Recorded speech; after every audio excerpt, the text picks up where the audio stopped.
Okay, we will start. So I'm Francis, that's Juan P. And in the next 4 days we will introduce you in robotics.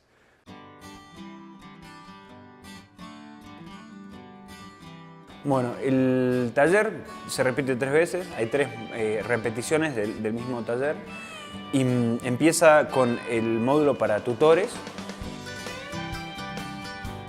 Me pareció muy interesante la didáctica porque es una forma diferente de enseñar y es más, no tan estructurada, pero que no sea estructurada no quiere decir que no se aprenda. Es mucho más didáctica y eso hace que sea más progresiva. Entonces vas progresando y sin embargo no te das cuenta, pero terminamos haciendo proyectos bastante grandes.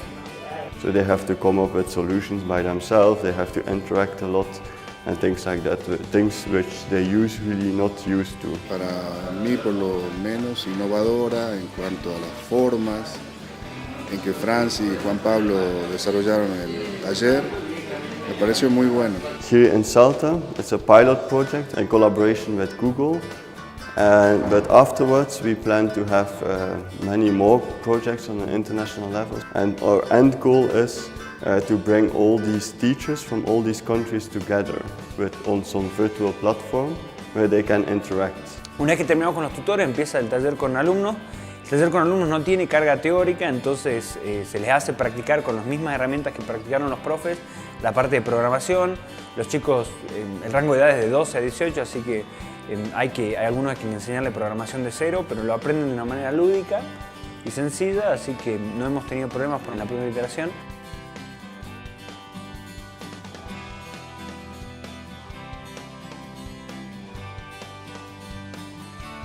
We use graphical programming languages such as Django Blocks and Google Blockly. And after this 2 days of introduction, they start building the robots.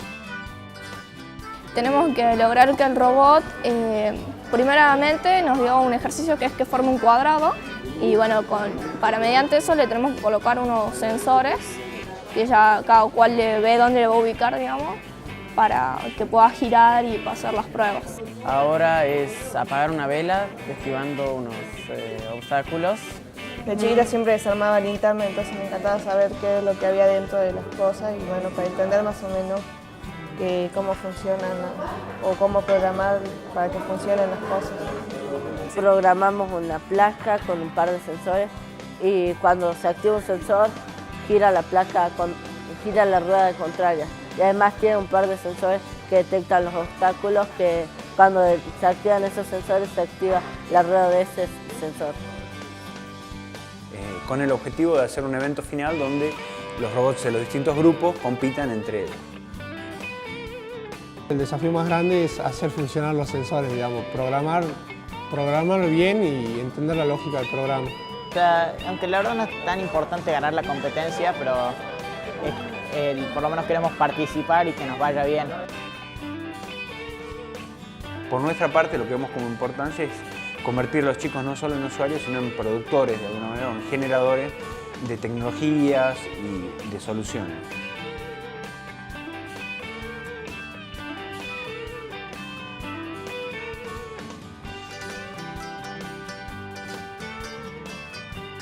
Comprarme una placa de Duolingo y diseñar mi propio robot, claro. Un robot que puede hacer distintas cosas. Son cosas para facilitar las vidas de las personas y para mejorar su forma de vivir.